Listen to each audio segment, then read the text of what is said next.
ఎవరైతే ముఖ్యంగా విదేశాల్లో ఉంటూ మమ్మల్ని ఏం చేయలేరు అని చెప్పి ఆ నమ్మకంతో ధైర్యంతో ఉంటున్నారో వాళ్ళు వెచ్చలవిడిగా సోషల్ మీడియాలో పోస్టులు పెడుతున్నారు. అంటే ఒక రకంగా ముఖ్యంగా చంద్రబాబు గారి సతీమణి భువనేశ్వర్ గారిని కావచ్చు, లేదా నారా బ్రాహ్మణి గారిని కావచ్చు, అలాగే పవన్ కళ్యాణ్ గారి సతీమణిని కావచ్చు, లేదా టీడీపీ జనసేనల్లో యాక్టివ్గా ఉండే మహిళా లీడర్లు కావచ్చు.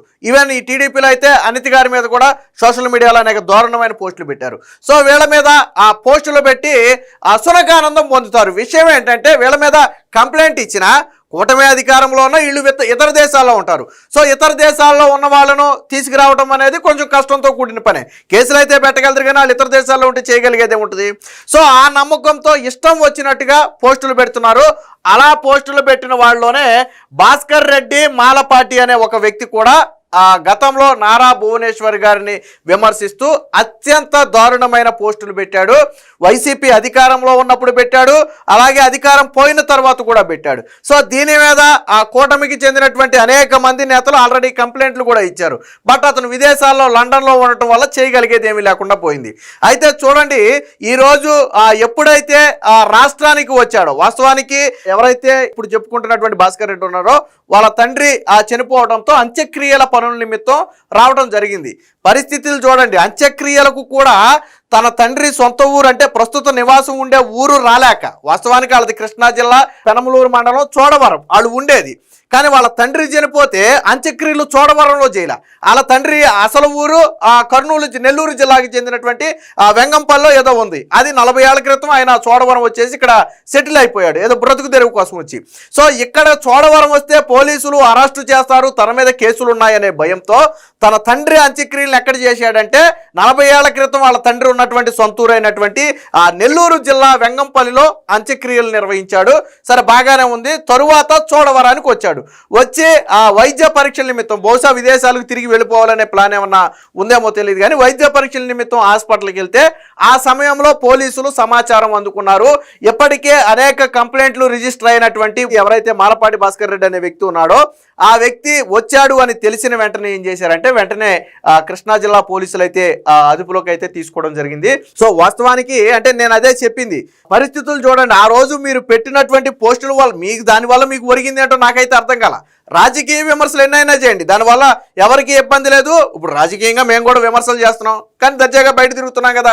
సో దానివల్ల ఇబ్బంది లేదు. హుందాగా ఒక విధానపరమైనటువంటి విమర్శలు చేయడం వల్ల ఎటువంటి ఇబ్బంది లేదు. బట్ ఒక పరిమితికి మించి వ్యక్తిగత హననానికి తిరిగితే, లేదా ఇంట్లోని మహిళలను అగౌరవపరిచే విధంగా మాట్లాడితే, ఈ భాస్కర్ రెడ్డి అనే వ్యక్తి అత్యంత దారుణమైన పోస్టులు మనం చూపించలేము, వాటి గురించి మాట్లాడలేము, అంత దారుణమైన పోస్టులు పెట్టాడు. కారణం ఏంటంటే నేను లండన్లో ఉంటాను కాబట్టి నన్ను ఎవరు ఏం చేయలేరు. వాస్తవానికి కూటమి ప్రభుత్వం గెలిచిన తర్వాత లండన్ నుంచి రావడానికి భయపడ్డాడు. వాస్తవానికి వైసీపీ అధికారంలో ఉండుంటే హ్యాపీగా వచ్చేవాడు, వెళ్ళేవాడు, ఆ భయం ఉండేది కాదు. ఎప్పుడైతే కూటమి ప్రభుత్వం గెలిచిందో, తన మీద కేసులు ఉన్నాయని తెలిసిందో అప్పటి నుంచి కూడా లండన్ నుంచి రావడానికి భయపడి లండన్లోనే ఉంటున్నాడు. బట్ తన తండ్రి చనిపోతే తప్పని పరిస్థితుల్లో రావడం జరిగింది. వచ్చి సొంత గ్రామంలో కూడా అంత్యక్రియలు చేసుకోలేని దౌర్భాగ్య పరిస్థితి ఏర్పడింది. ఎందుకు భయం? ఎందుకు వచ్చింది ఆ భయం? మనం చేసిన ఏదో పని వల్ల వచ్చింది. నువ్వు రాజకీయ విమర్శలు చేస్తుంటే అసలు దీని గురించి నువ్వు ఒక నిమిషం కూడా ఆలోచించాల్సిన అవసరం లేదు.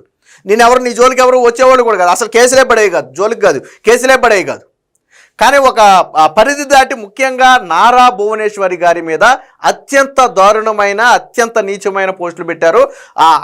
ఆ పోస్టులే ఈరోజు తన మెడకు ఉచ్చిగా మారాయి. ప్రస్తుతానికి పోలీసుల అదుపులో అయితే ఉన్నాడు. బహుశా కోర్టులో హాజరుపరిచి రిమాండ్కి కూడా తరలించే అవకాశం అయితే ఉంది. సరే అది కోర్టు నిర్ణయం, రిమాండ్కి తరలిస్తారా బెయిల్ ఇస్తారా అనేది అది కోర్టు నిర్ణయం.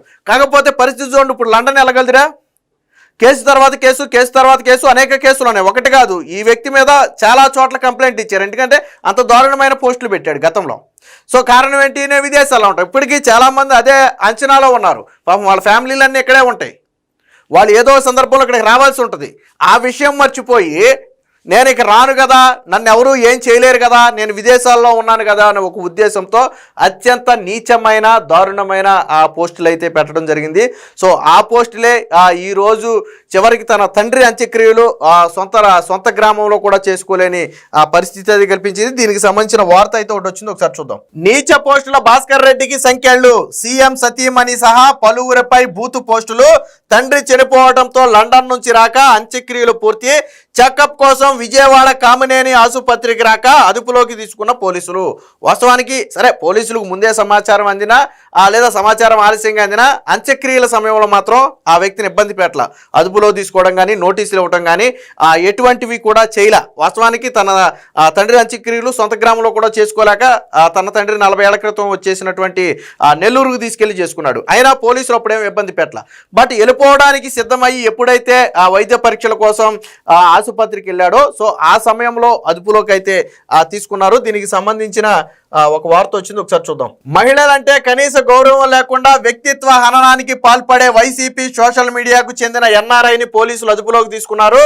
కృష్ణా జిల్లా పెనమలూరు మండలం చోడవరానికి చెందిన మాలపాటి భాస్కర్ రెడ్డి లండన్లో ఉంటున్నారు. వైసీపీ హయాంలో అత్యంత హేయమైన పోస్టులు సోషల్ మీడియాలో పోస్ట్ చేశాడు.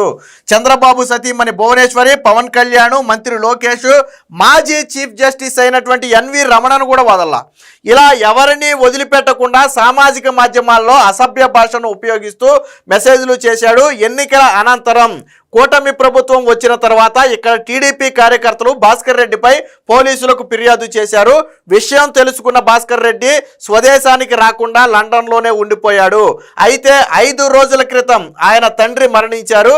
అంత్యక్రియల నిమిత్తం చోడవరం వస్తే పోలీసులు అరెస్టు చేస్తారనే భయంతో తండ్రి మృతదేహాన్ని ఆయన స్వగ్రామమైనటువంటి నెల్లూరు జిల్లా వెంగంపల్లికి రప్పించాడు. చూడండి పరిస్థితి చూడండి. మనం చేసిన వెధవ పనుల వల్ల చివరికి కన్న తల్లిదండ్రుల అంత్యక్రియలు కూడా రహస్యంగానో లేదా భయంగానో దొంగచాటుగానో చేసుకోవాల్సిన పరిస్థితి ఎందుకు వచ్చింది నాకు అర్థం కాల. మనం ఎవరు చేసుకున్నారు? ఈ పరిస్థితి ఎవరు కల్పించుకున్నారు? సోషల్ మీడియాలో కోట్ల మంది పోస్టులు పెడుతున్నారు. బట్ అందరి మీద ఈ టైప్ కేసులు లేవు కదా. సో ఒక పరిధి దాటి ముఖ్యంగా మహిళలు ఒక రకంగా నేను ఇందాకే చెప్పా, ఆ పోస్టులు మనం ఇక్కడ చూపించలేము, దాని గురించి మాట్లాడలేము. అంత నీచమైన పోస్టులు పెట్టాడు. సో ఎప్పుడైతే కూటమి ప్రభుత్వం గెలిచిందో ఇక్కడ కేసులు పడ్డాయని తెలుసుకున్నాడో లండన్లోనే ఉండిపోయాడు. ఎన్ని రోజులు ఉండగలదు అలాగా? నీకంటే ఇక్కడ కుటుంబం ఉంది కదా, ఖచ్చితంగా ఏదో ఒక రోజు ఏదో అవసరం నిమిత్తం రావాల్సి ఉంటుంది కదా. అది శుభకార్యమో అశుభకార్యమో ఏదైనా కావచ్చు. ఈరోజు తండ్రి మరణించాడు, అలాగని లండన్లో ఉండగలడా? ఉండలేడు. ఇక్కడికి వస్తేనేమో భయం. స్వగ్రామంలో అంత్యక్రియలు చేసుకోగలడా?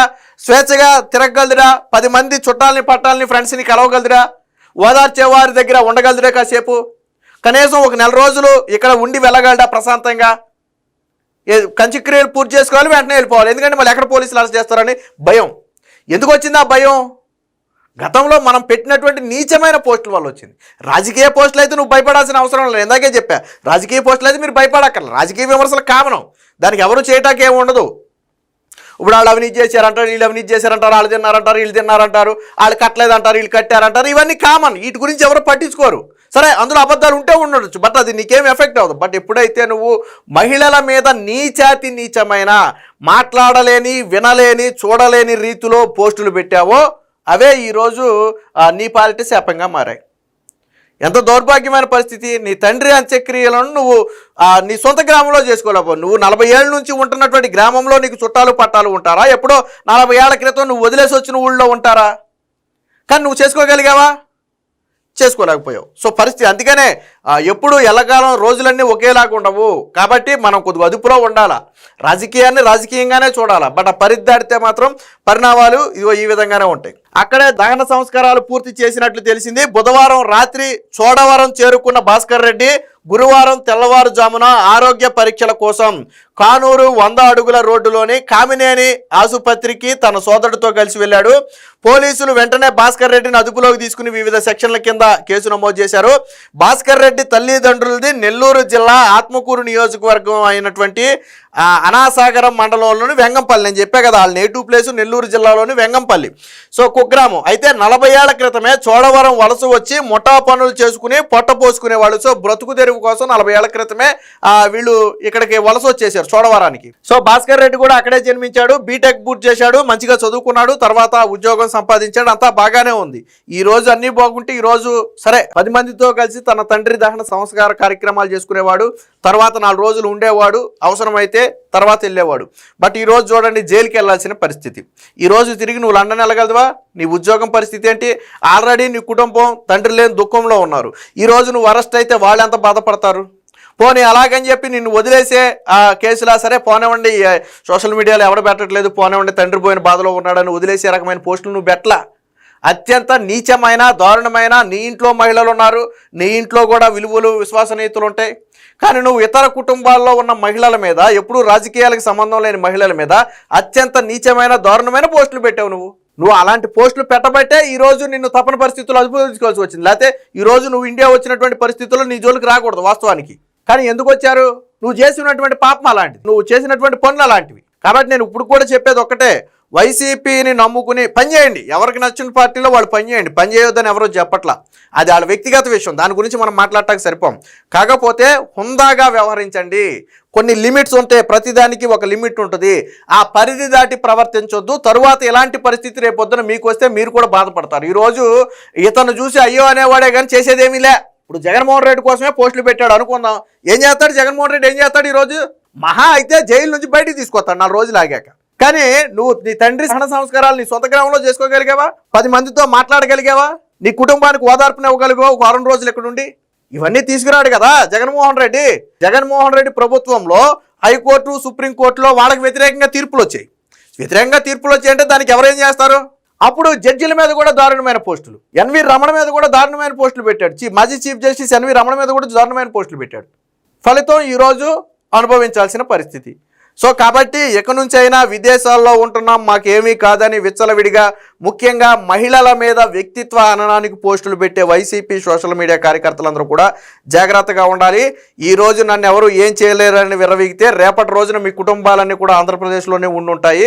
రేపటి రోజున మీరు ఏదో ఒక పని నిమిత్తం ఇండియాకు వచ్చినప్పుడు ఇబ్బంది పడాల్సిన పరిస్థితి వస్తుంది. కాబట్టి ఇక ముందైనా ఒళ్ళు దగ్గర పెట్టుకుని రాజకీయాన్ని రాజకీయంగా మాత్రమే చూడండి తప్ప